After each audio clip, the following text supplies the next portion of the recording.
Здравствуйте всем! Добро пожаловать на канал Магия Песка.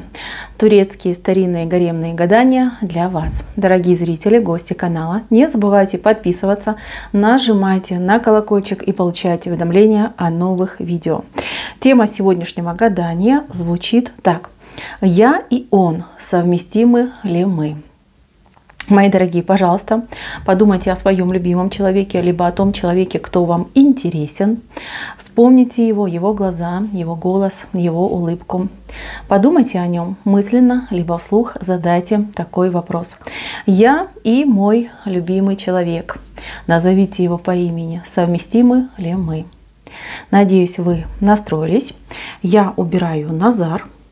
Прошу высшие силы дать мне возможность ответить на все ваши вопросы и послать для вас только самую важную, самую полезную и самую нужную информацию.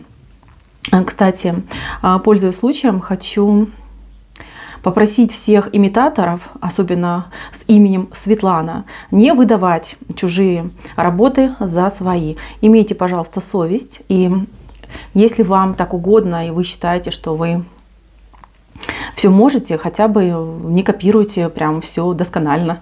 Вот. Занимайтесь своей, пожалуйста, работой. Так, мои дорогие, извините, что отвлеклась, просто уже наболела. Очень обидно за то, что всякие шарлатаны устраивают перформансы. Да. Будьте осторожны с тем контентом, который вам встречается. Итак, давайте же посмотрим, насколько вы совместимы. Что вас соединяет и что вас разоединяет. Так, мои дорогие, что же у нас здесь происходит?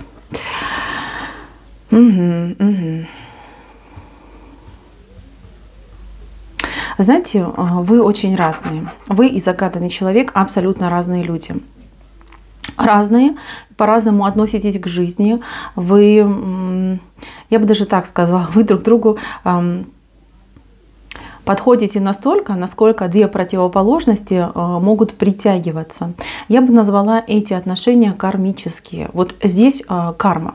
Карма, которая она индивидуальная. Вы проходите свою карму, ваш любимый человек проходит свою, но тем не менее вы помогаете друг другу отработать то, что на вас наложено. Наложено и на вас, и на вашего любимого человека. Здесь однозначно карма над вами висит. Карма не двойная, то есть это не кармический союз, это союз людей, которые при помощи друг друга могут закрыть свои кармические долги. Вот такой момент я здесь вижу. Какие у вас будут отношения? Сложные, конечно же, и сложные, и проблематичные, но от этого не менее притягательные и не менее желанные, понимаете? Вы друг для друга как запретный плод. Вы друг друга чувствуете на расстоянии, вы эмпаты по отношению друг к другу. Вот кто-то скажет, да, у меня никогда в жизни не было таких отношений, когда бы я настолько сильно чувствовала мужчину, его потребности, его настроение. Он понимает меня без слов, там, просто считывает с меня информацию. Очень сильная эмпатия между вами. У вас отношения, они достаточно острые, понимаете? Острые, у кого-то, кстати, может быть и треугольник, вот как-то так, либо есть треугольник, либо в будущем может проявиться. Понимаете, здесь сложно, реально очень сложно выстраивать отношения. Вот ваша часть, вот эта, да, часть мужчины другая.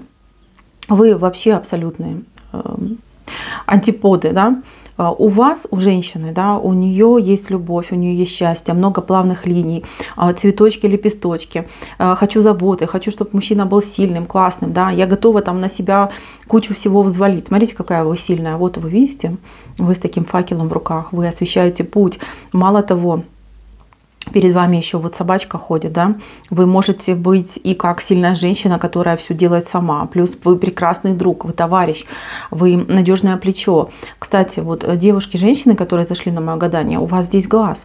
Глаз — это знак человека видящего, ведающего, вы провидец, вы интуит, то есть у вас есть способности. И вы чувствуете вашего мужчину, но вы чувствуете немножечко, понимаете, в каком-то искаженном виде. Вы чувствуете, что ему нужна, может быть, помощь, поддержка, что где-то он не дотягивает, да? Что вы так и посильнее, и поумнее, и смекалистее, скажем так, да, вы чувствуете, что ему нужна поддержка, и вы путаете милосердие с любовью. Вот этот момент, он очень ярко здесь показан. Я помню, у меня было подобное гадание на подобную тему. Там тоже вот очень четко была тема, ситуация, когда женщина путала любовь и доброту. Здесь очень-очень похожая на эту ситуацию. Мужчина неплохой, неплохой. Конечно, не подарок, но неплохой. У него здесь вышла лопата, видите? Ему в жизни все дается с трудом, абсолютно все, будь то работа, будь то учеба, будь то какие-то решения, через силу. То есть человек всегда вынужден работать, работать тяжело, работать физически, работать умственно, это вообще не важно. Важно то, что лопата говорит о том, что ну, копать надо, да? Копать, грызть, выгрызать. То есть ему по жизни ничего в рот не падает, да? И даже в руки не падает. Все нужно заработать, все нужно получить. Плюс у него какие-то комплексы есть, которые его просто уже заели. Понимаете, его заели, его комплексы. Он в плену этих комплексов сидит, живет, прозябает. И вместо того, чтобы с ними бороться, он наоборот еще больше закапывается. Он постоянно примеряет на себя костюмчик павлина. Вы уж извините, но я так вижу. Вот он павлин, смотрите, с каким огромным хвостом. Он постоянно пытается произвести впечатление. Кстати, не только на вас, но и на других. И не обязательно на женщин. На мужчин может производить, там, на старых, молодых, детей может. Да, вот, типа, есть такая потребность, да, чтобы его любили, чтобы им восхищались. Но он одно понять не может, что любить должны бескорыстно, не за то, какой ты там классный, да, известный, богатый, а за то, какой ты хороший человек. И он каждый раз, он может, там, знаете, сорить деньгами, он может, там, я не знаю, там что-то кому-то пообещать, там, разбиться в лепешку сделать ради какого-то хайпа, по-другому и не скажешь. То есть мужчина очень сложный, и в отношениях он сложный. Что касается вас, то вы смотрите, вы видите эту его кичливость, но вы ее как-то списываете на то, что, ну, типа, он такой есть, да, любит там пустить там пух в глаза и прочее, да, но истину, да, вот то, что это комплексы, вы не видите. Либо если видите, вам сложно это признать, и ну, вы желаете видеть в нем сильного мужчину, такого доминанта, и вам проще смириться с той ситуацией, которая происходит, чем как-то ее проработать. Если бы вы хотя бы на 0,5% были посильнее в плане того, что продвижение своих идей и мыслей, не боялись бы потерять этого человека, да, либо не боялись бы где-то надавить на этого человека, поверьте, ситуация была бы совершенно другой. Этому человеку, этому мужчине, ему и нужен доминант, потому что сам он не вытягивает. Когда он не вытягивает, он бежит и прячется. Понимаете, он просто бежит и прячется. И когда есть ситуация, когда он может там подвести, не ответить, не позвонить, не приехать и сослаться на то, что там я был занят, там 5-10, да, ему даже легче, если вы подумаете, что он был с другой женщиной, да, чем он расскажет, что я там испугался, да, и я не смог взять на себя ответственность, я не смог что-то там сделать. То есть вот такой момент даже происходит. С ним нелегко. Даже если у него были до вас отношения, либо он, например, сейчас в браке, поверьте, там то же самое происходит. То есть он не может развестись, потому что он боится. Он вам не доверяет, да, потому что он боится. Он не может там сделать вам предложение, потому что боится. Он не может пойти на высокооплачиваемую работу, потому что тоже боится. То есть, ну, слишком он себя загнал со всех сторон. И, ну, реально нелегко. Здесь идеальный формат отношений, когда женщина руководит, и женщина, ну, все на себе тащит, да, но не в плане того, что я все делаю, а меня еще там тумаками подгоняют, а в плане того, что женщина, вот именно лидер в семье, такой, знаете, матриархат должен быть. Этот мужчина с радостью, конечно, он повыкаблучивается, но с радостью потом согласится на такие отношения. Вот этот человек, вы, конечно, уже извините, не обижайтесь, пожалуйста, но он в душе жуткий подкаблучник, жуткий, причем жуть заключается в том, что для него идеальный формат — это когда ему отдают приказания, да? Вот ты должен, да? Он может сказать, вот я не хочу, а вот жена сказала должен, значит я иду и делаю, да? На самом деле тут даже не лень, а вот именно боязнь принимать решения, боязнь эти решения воплощать. Вот и все, мои дорогие. Любит, конечно, он погулять, любит он друзей, любит, когда им восхищаются. У него ахиллесова пята — это именно вот кураж, который вот с друзьями, когда там Он может там блеснуть своим остроумием, своими какими-то там шутками, прибаутками, да, похвастаться. Вот это вот он любит. Так, ваша совместимость. Ну, совместимость я вам сказала, в каком формате возможно. Вообще, в принципе, вы разные. Смотрите, он вышел как бокал вина, а вы вышли как яблочко. Да? Вы не обижайтесь за яблочко, я сейчас объясню, что это значит. Бокал вина, человек легкий, человек ни о чем. Да? Вода, которая перетекает, плюс она еще дурманит голову. То есть он мечтатель, он, ну, я таких мужчин называю... Копперфильд, да, он производит иллюзию. Вы влюбляетесь не в конкретного человека, а в образ, который он создает. Слишком много там неясного, слишком много загадочного, туман еще, да, он еще умеет каким-то взглядом особенным смотреть. Он, кстати, вот этим взглядом, ну, прям как на живца ловит, понимаете? Вот, но по сути легкий человек, и он очень, как вот этот бокал, да, он очень хрупкий, его можно очень легко сломать.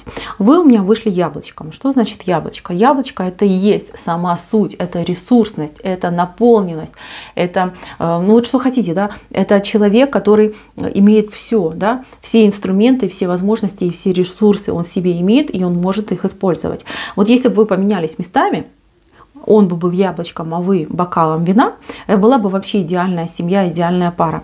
Почему? Потому что мужчина был бы ресурсный, мужчина был бы и умный, и справедливый, и решительный, да, вот как полагается мужчине. А вы бы были вот такая легкая, вся такая созданная, сотканная из эфира, лунного света, да, со звездочкой во лбу. Понимаете, было бы просто идеально. Ну а так получается, что мужчина у вас неженка, да, а вы трудяжка. Вот такая пара. Если вы согласны на такой формат отношений, если вы согласны взять на себя ответственность за этого мужчину, не любить его, а именно брать ответственность, потому что это так и есть.